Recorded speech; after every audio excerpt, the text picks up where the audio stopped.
Assalamualaikum dan salam sejahtera. Hari ini kita akan belajar 1.4.3 struktur kawalan ulangan.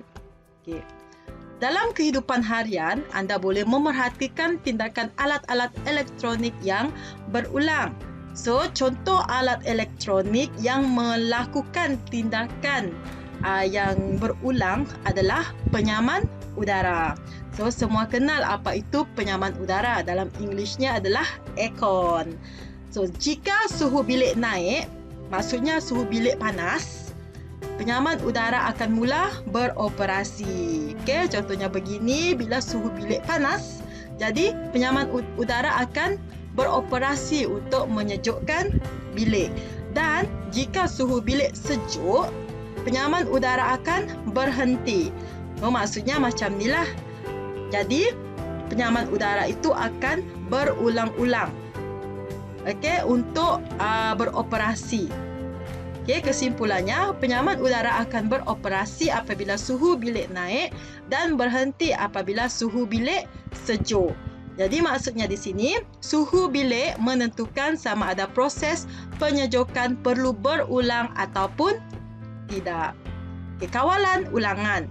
Kawalan ulangan ada dua jenis, iaitu ulangan berasaskan pembilang. Pembilang selalunya diwakili oleh pemboleh ubah seperti N. Okay, cikgu harap kamu tahu apa maksud pemboleh ubah. Okay, ulangan berasaskan syarat. Okay, ini adalah simbol syaratlah dalam carta alih.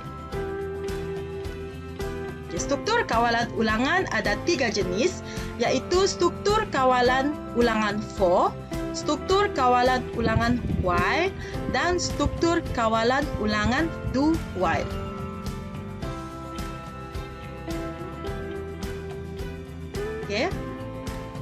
Okey, so kita akan belajar struktur kawalan ulangan while. Okey, ini adalah contoh struktur kawalan ulangan while. Okey, so kita berkenalanlah dengan carta alir ini. Okey, membuat ujian dulu ke atas input. So, semua tahu apa itu mula. Baca nom ini adalah input. So, nom ini adalah pemboleh ubah nom. Okey. Okay, jika input memenuhi syarat boolean, blok arahan dalam gelung akan dilaksanakan. So, pemboleh ubah nom ni akan masuk ke dalam syarat boolean di sini. So, sekiranya nom, nilai pemboleh ubah nom ni lebih besar daripada kosong, ianya akan masuk kepada benar. So, pemboleh ubah nom ni akan ditolak.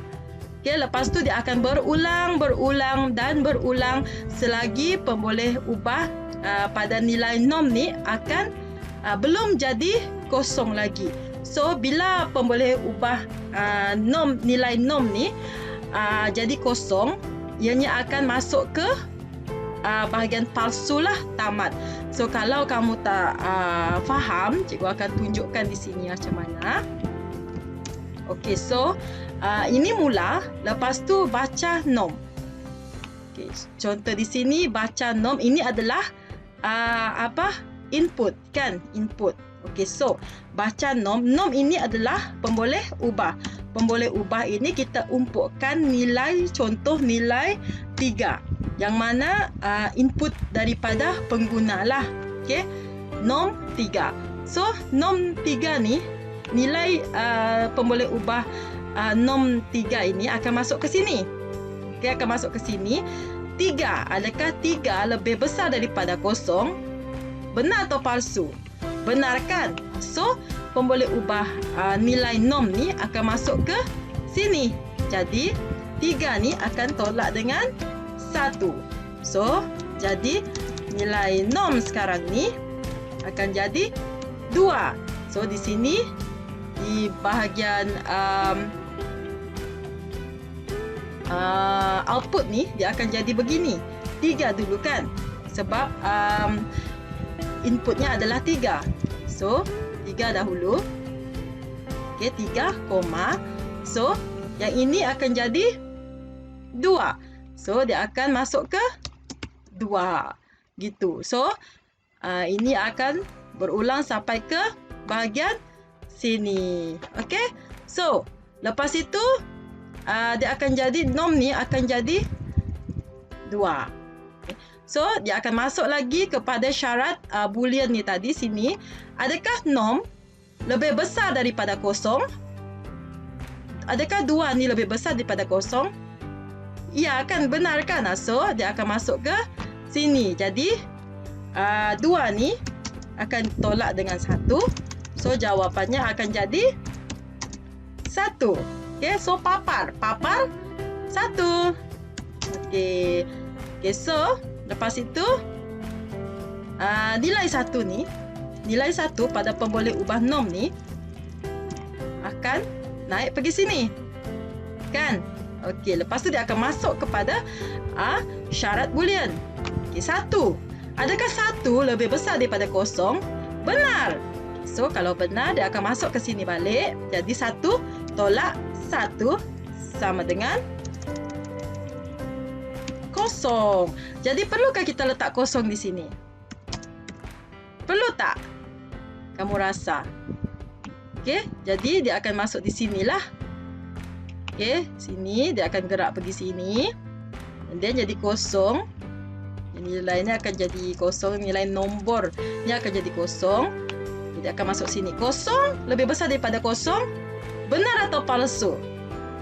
Mestilah palsu. Sebab kalau dia letak mestilah palsu, kan? Okey, kalau dia letak nombor lebih besar atau sama dengan kosong, barulah kita letakkan nilai kosong di sini. Tetapi disebabkan dia tidak ada sama dengan, jadi dia akan jadi outputnya akan jadi 3, 2, 1 sahaja. Okey, so cikgu harap kamu faham untuk struktur kawalan ulangan while. Ni kan? Okey, cikgu ulang balik. Okey. Struktur kawalan ulangan while ni dia akan membuat ujian dulu ke atas input di bahagian sini. Okey, dia akan baca dulu nilai input. Okey, jika input memenuhi syarat boolean di bahagian syarat boolean sini, blok arahan dalam gelong akan dilaksanakan. Jika syarat tidak dipenuhi, kawalan ulangan akan berhenti. Okey. So kalau dalam ujian tu cakap apa ciri-ciri yang terdapat pada struktur kawalan ulangan ini, jadi pelajar perlulah jawab. Inilah jawapannya, okey. So ini adalah contoh soalan. Tentukan output bagi kod Java berikut. Okey, public class contoh 40, public static void main string argument. So yang ini memang perlu ada pada kod Java, okey. Lepas tu integer n sama dengan 5. N ni adalah pemboleh ubah dan nilai pemboleh ubah untuk n ini adalah 5.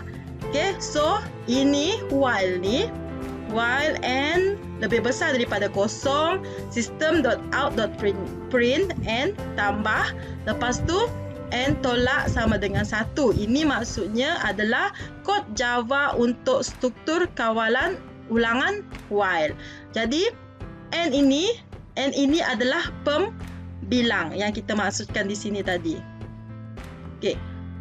Ulangan berasaskan pembilang yang diwakili oleh pemboleh ubah n. Okey. So ini adalah kod Java-nya dan dia punya output adalah 5. Okey, sebab dia bermula daripada 5 di sini.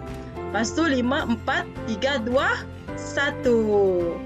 Okey, kosong tak termasuk sebab n ni bukannya lebih besar atau sama dengan kosong, dia cuma lebih besar daripada kosong. Okey.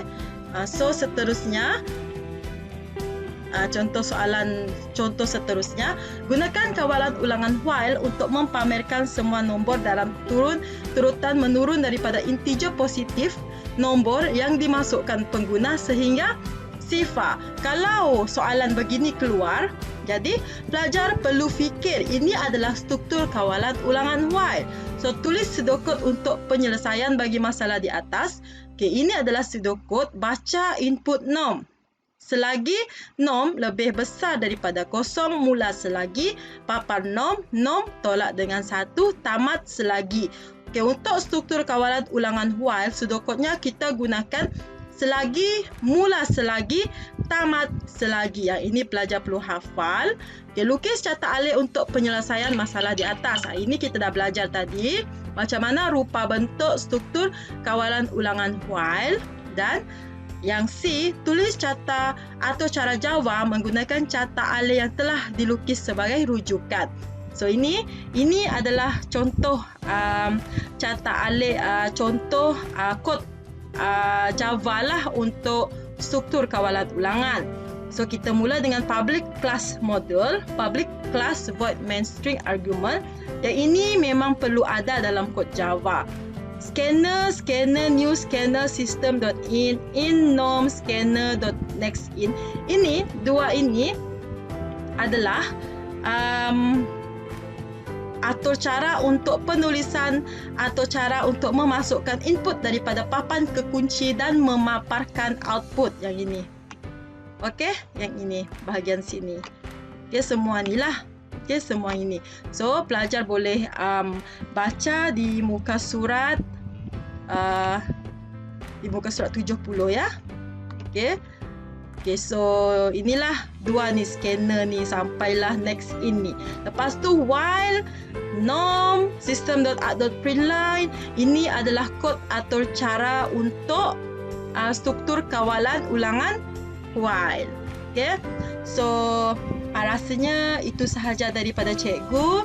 Nanti lepas ni cikgu akan ajar pelajar macam mana nak buat struktur kawalan ulangan while di dalam Dr. Java. Okey. So itu sahaja daripada cikgu. Selamat belajar.